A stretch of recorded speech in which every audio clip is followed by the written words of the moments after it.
Hey guys, welcome back. I thought I would show you a really fun Halloween card, although it could be an any occasion card too if you change up the pattern papers and colors you're using.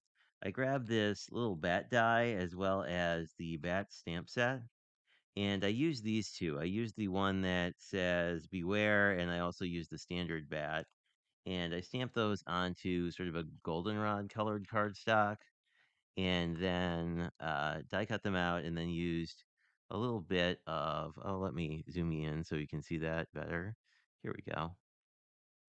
It's looking a little less like it looks. It doesn't look, it looks a little more muted in real life, but basically I use ginger to do the initial stamping and then like a slate gray on top of it to sort of mute it out. And that was using these two Catherine Pooler colors. Wow. Let's zoom out again so I don't. There we go. And I did that 3 times. I did two of one and one of the other. You can see those up there.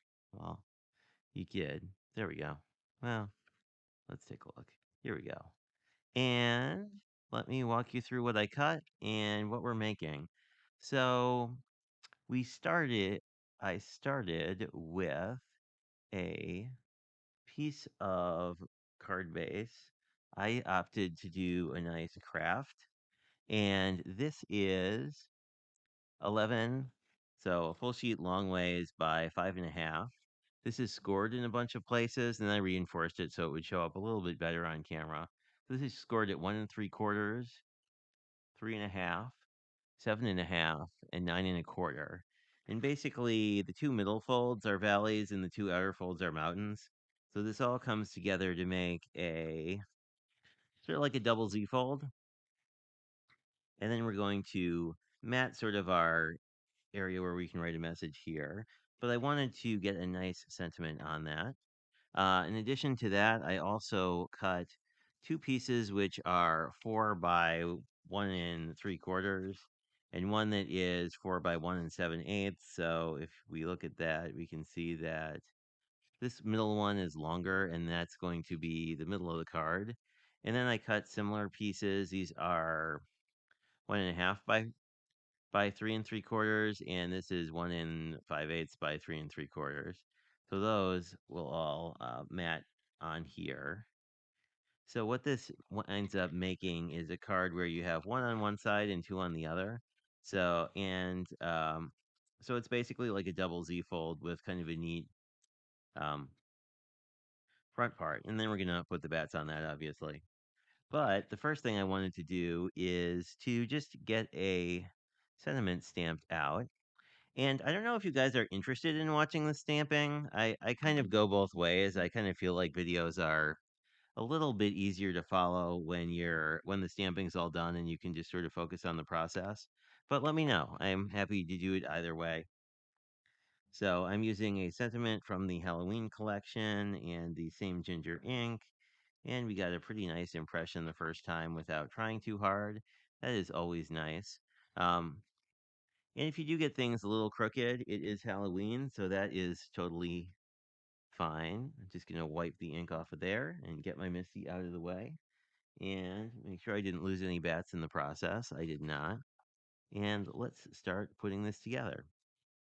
This was a fun fold. I had originally tried out for a birthday card, but I liked it so much I was kind of like, I think I'll use it more than that.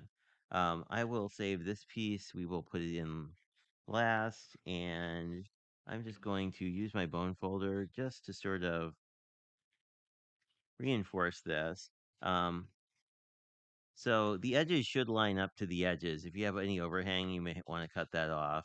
And then you will have a gap in the middle, which is designed that way. So what we want to first do is figure out which of our pieces is wider, because that's the one we're going to want to work on last. So it's those two pieces. I will get them out of the way. And let's get this back into focus. Now you could glue the pattern paper on first or not. I'm going to glue the card base together and then we're going to work through that. So I'm just using a little bit of glue on the edge. It isn't going to take a bunch. And I found the easiest way to deal with this is to have the whole card together and use wet glue, and then it's a little easier to sort of get this where you want it and then just hold it down. It doesn't really matter which side you put this on, but you want the top and bottom pieces basically on one side and the middle piece on the other. Um, I'm using line coat glue, although Barely Arts would work very well as well. I just haven't opened my Barely Arts yet, but I do have one to try because I've heard a lot of really good reviews from people, so I want to see how it works. And as you can see, this comes together. The original tutorial I saw in this particular fun fold also includes the putting sort of an accent piece in on top of this middle, which you can certainly do. The original sizes for that were basically a 3.5 inch square, which you could use a die cut or whatever you would like. But essentially, how that would work is you'd mount something on top here, and then when it opens, that would move with the side that only has one thing. But it would give you, potentially would give you another layer. I kind of wanted the bats here to be the focus, and I feel like this Beware bat is pretty much perfectly fine as sort of a sentiment and focal piece. Anyway, so that's basically the whole card base assembled. And when you are cutting the pattern paper, you can use a scene here. So like if this was all one picture with something like this glitter or like I don't know whatever we want to call this. Well, I guess like a glitter or gradient, it doesn't matter as much. Um, if you were using something that was a little more obvious, then you might want to change it or not. It's up to you entirely. Um, so I put one of the smaller pieces on the bottom, and now I am putting the larger piece in the middle. Really, the only issue you can really run into is if you put the wrong piece, because the middle is a little bigger if you use those pieces incorrectly. But, you could probably also always trim this up later. And as you can see, this card comes together lickety split. I also like to keep the whole card together so that you can line this up a little bit because it gets a little bit strange because once you release it, obviously the card is going to open up a bit. So I'm going to switch and let those pieces dry and then just glue in this sentiment piece.